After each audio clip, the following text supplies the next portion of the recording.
Fala galera, tudo beleza com vocês? Eu sou o Guilherme do Pegada Nerd e hoje estou aqui para mais um vídeo comentando a lore de Dominária United.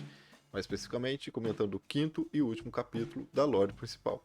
Antes de ir pro vídeo, eu vou pedir para vocês curtirem o vídeo, se inscreverem no canal e ativar o sininho das notificações, porque isso ajuda o YouTube a reconhecer que tem pessoas gostando do conteúdo e indicar para outras pessoas. Se puderem também compartilhar nas redes sociais de vocês, ajuda que outras pessoas acabem conhecendo o canal aqui. Então eu vou parar de enrolação e vou comentar sobre o capítulo 5, que se chama Um Sussurro ao Vento. O capítulo começa, basicamente, sem enrolação, é um capítulo que tem muita cena de confronto, porque foi o início da guerra. Começou a guerra desse. Começou e terminou nesse capítulo, na verdade. Porque a gente vê preparações assim finais esperando já o ataque dos Phyrexianos em Shiv. O pessoal tá lá no Manahig, né? Que fica em Shiv. Tá preparando ele com um mecanismo de autodestruição, caso seja necessário. E nisso os Phyrexianos começam a aparecer. Aí começa a disparar canhões, Manahig sai andando, pisoteando os Phyrexianos e tudo. Os Phyrexianos começam a invadir o Manahig e atacar. Aí aparece a Hada com o Golden Across lá, que tá, salvou, né, a Ajani, mais a Jaya, a Danita Capachen. Então, né, esse pessoal chega, luta lá, o Ertai aparece, começa a atacar o Carne é derrotado, o Jodá chega, aí chega com os elfos montados em cavos, começam a lutar, atacar os bichos que tá atacando lá os Phyrexianos. É uma guerra que tá rolando, então não tem muito o que ficar descrevendo aqui, porque senão eu vou descrever cena de batalha. Mas eu vou direto pros pontos mais importantes. Como eu disse, o Ertai ataca o Carne, inutiliza ele, os braços dele podem funcionar, as pernas podem funcionar, o Carne cai igual um pedaço de balsa no chão, não consegue transplanar porque não consegue concentrar, né? O mesmo problema que a gente viu lá no primeiro capítulo, quando as pedras caem em cima dele. Ele não consegue transplanar porque ele não consegue concentrar. Nisso o Carne tem a ideia, eu vou parar aqui, vou criar um invólucro em volta do Sylex para que eles não consigam pegar. E é o que ele faz, ele cria um caixote de madeira, de titânio selado lá em volta dele e impede que seja carregado. Como a Jai chegou, ela começou a queimar tudo, né? E foi pra lá pra pegar o Sylex pra poder acabar, porque eles conseguem derrotar o Ertai nessa brincadeira. E ela sai com o Sylex dentro da caixa, o Carne abre a caixa, vê o Sylex, e nisso o Ajani já começa a se transformar. Como ele era um agente adormecido, ele se transforma em Phyrexiano ali assim. A voz dele fica robótica, o rugido dele fica robótico. E ele começa a atacar a Jaya, que quem tá protegendo o Sylex e tudo. E vai pra cima dela e ela começa a querer matar ela, né? Começa não, ele mata ela, na verdade. Só que antes disso, ela chega a queimar ele e tal. Aí a gente vê que as fibras internas dos músculos dele foram todas substituídas por partes mecânicas. Então tem como se fossem várias fibras entrelaçadas de metal no interior dele. Externamente o Ajani ainda é o Ajani, só que internamente ele é uma máquina. E foi uma surpresa pro próprio Ajani ele ter sido completado e ele nem percebeu. Porque ele tá ali assim, quando ele começou a agir como um Phyrexiano, ele fala, não é possível, não sei o que, eu também. Tipo, ele foi completado e nem percebeu. O Carne, então, né, tá inutilizado. A Shouldered, que tá atacando frenética lá, pula, porque ela tá com uma parte de corpo de dragão metálico, então ela começa a destruir o Manahig. Ela pula em cima, pra dentro do coisa, se solta do dragão metálico, vai até o Carne, aí o Ajani quebra o Sylex, nessa tentativa dele de impedir que o Sylex continue com os planinautas que estão contra a Phyrexia. Então ele quebra o Sylex, a Shoulder conversa com eles e tal. E quando a Jaya manda todo mundo sair dali, o Jodá abre um monte de portal, tira todo mundo. Primeira vez que eu vejo o Jodá fazer tanto portal e não reclamar que ficou sem mana. Foi muito esforço para ele. O Carne ficou para trás porque a Shoulder estava junto dele, então como ideia dele, eles iam usar ele como um atrativo, um chamariz para Shoulder ficar ali e ser detonado junto com o Manahig. Então o Manahige é detonado, só que antes disso, a Shoulder entra em contato com alguém e fala assim, ó, tira a gente daqui. Provavelmente foi o Tezere, abriu a ponte planar, transplanou ela, o Ajane, transplanou... O Ajane, acho que a gente chega a transplanar sozinho. Transplana também o Carne, e a história acaba assim, tipo, eles conseguiram sobreviver à investida Ferexiana, só que perderam tudo que eles tentou proteger. Perderam as armas do legado, inclusive a Bons Ventos, que foi convertida, corrompida por Firexia em um lore extra, que, diga-se de passagem, esse lore extra deveria ter sido o quarto capítulo dessa história aqui. Ele deveria ter feito parte entre o quarto e o quinto ali, assim, deveria ter feito parte dessa história principal.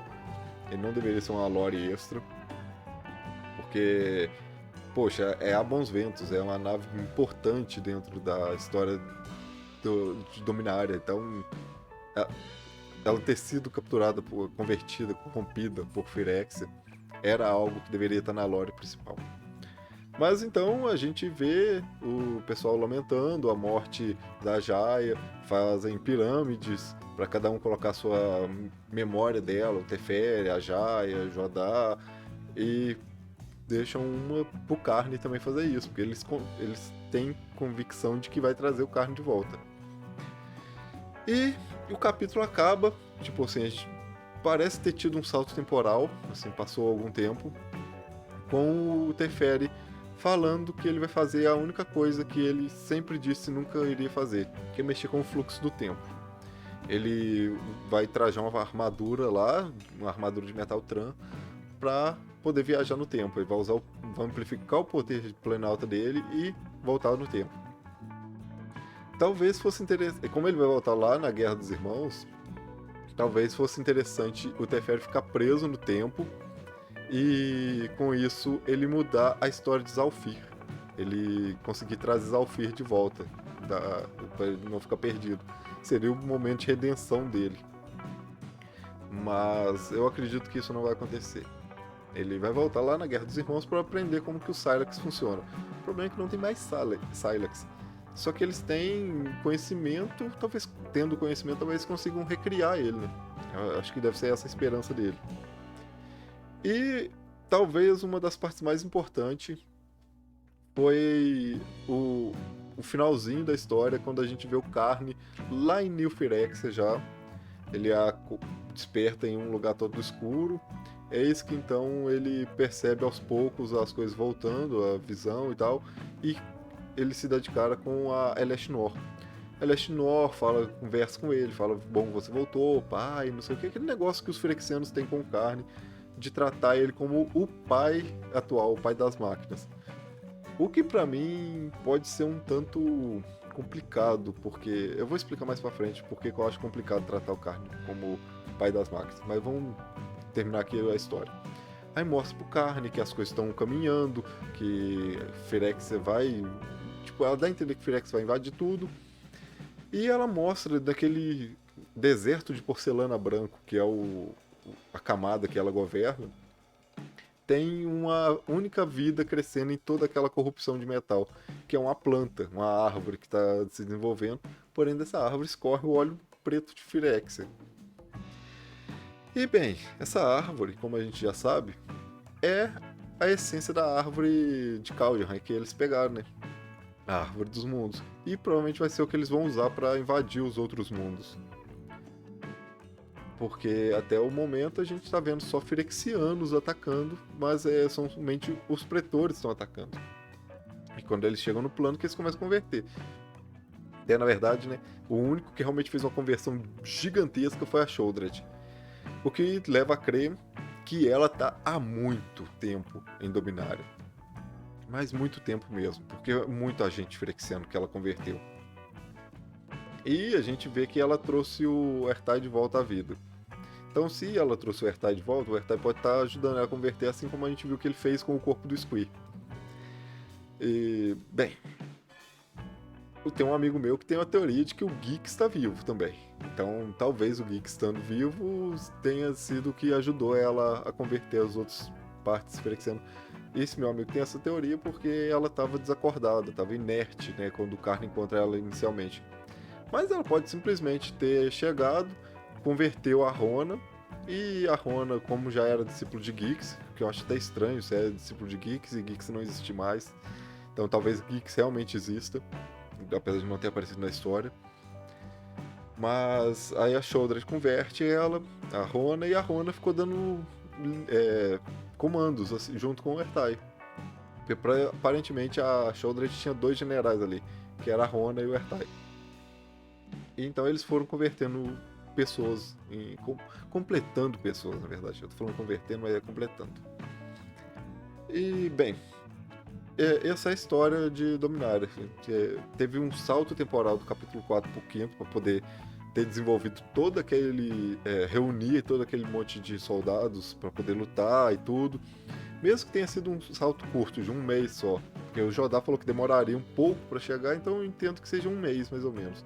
E ele conseguiu chegar no meio da batalha. E também para converter os canhões do Manahig e tudo mais. Aquilo daria um certo trabalho. Então eu acredito que tenha levado um tempo ali de preparação. Tá certo que a Joia já estava mexendo nele. Mas sobre a questão do Carne ser tratado como pai das máquinas, o pai das máquinas é o Yawgmoth. Yawgmoth, no fim, assim, né, ele tinha se fundido com o plano de Firexia. Ele tinha se tornado o plano de Firexia. Então ele era o pai das máquinas, pois ele era Firexia. E o Carne, sendo tratado como pai das máquinas, me faz pensar duas coisas. Uma, que eu até conversei com esse meu amigo que falou do Geek está vivo, que talvez Nova Firexia é o Yawgmoth. O óleo era o que transformava as coisas em Firexiano, convertia, completava. E como o Yawgmoth era o plano de Firexia, onde o óleo jorrava, então o óleo é o Yawgmoth. E como o óleo era o Yawgmoth, o New Firexia se tornou o Yawgmoth. E o Carne, como foi corrompido com o óleo, talvez tenha se tornado Yawgmoth também. Então, quando ele cria New Firexia, derrama o óleo lá. Oi! Tá! Então, quando o Carne cria o Argento, na verdade, não é New Firexia.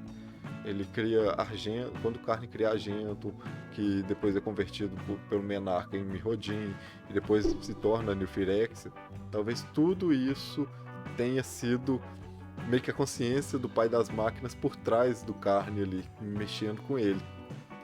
E faria até sentido Nova Firexia ser o pai das máquinas, o Yawgmoth. Porque, poxa, Eleste é só um pretor. Não é possível que ela tá a cabeça de tudo. Tá certo que ela é o pretor mais forte. Pois, como a carta dela mesmo representa, ela deixa todos mais fracos do que ela e consegue bater todos. Nenhum outro pretor conseguiria rivalizar com ela. Não conseguiria causar dano suficiente para matar ela e nem conseguiria se defender dos ataques dela. Pois ela, né, ela dá -2/-2 para tudo. Então os outros pretores ganham -2/-2 com a resistência menor do que o ataque dela, que é 4 só. Mas em compensação também fica com o poder menor do que a resistência dela, que é 7. Então a gente vê que, pela representação das cartas, Elesh é o pretor mais forte. Tanto que ela que comanda todos. Mas eu acredito que deva ter realmente um pai das máquinas, um Yawgmoth por trás dela. Ou talvez seja até um Gix. Às vezes Gix tem Nova Firexia e a gente não está sabendo. Mas é isso aí, galera. Essa foi a lore final de Dominária. Caraca, vocês veem que é Dominária, que é Kamigaon. Então, galera, essa é a lore final de Dominária United. Acabou com a guerra, né, como era esperado. Eu acho, aqui, agora comentando de modo geral, capítulo 1 e 2, eles poderiam ter sido um pouco mais condensados, um pouco mais resumidos, e ter se tornado um capítulo único. Capítulo 3 se tornaria o capítulo 2, o 4 se tornaria o 3, e o capítulo extra que eu falei, onde eles perdem a Bons Ventos, onde ela é abduzida por New Firexia completada, deveria ter sido o capítulo 4. Até para a gente ter uma noção um pouco maior de salto temporal. E porque, como eu disse, ele trata de um item que é importante para a história de Dominária sendo tomado por Firexia. Então ele deveria ter feito parte, sim, da lore principal. E é isso aí, galera. como eu disse, esse foi o resumo do capítulo, com um comentáriozinho aqui sobre o capítulo extra. Se vocês gostaram, aqui do lado, ó, 2 vídeos para vocês continuarem assistindo. E se gostaram, deixa aí nos comentários o que vocês acharam da lore, um like também e compartilhe nas redes sociais. A gente se vê no próximo vídeo. Valeu, falou!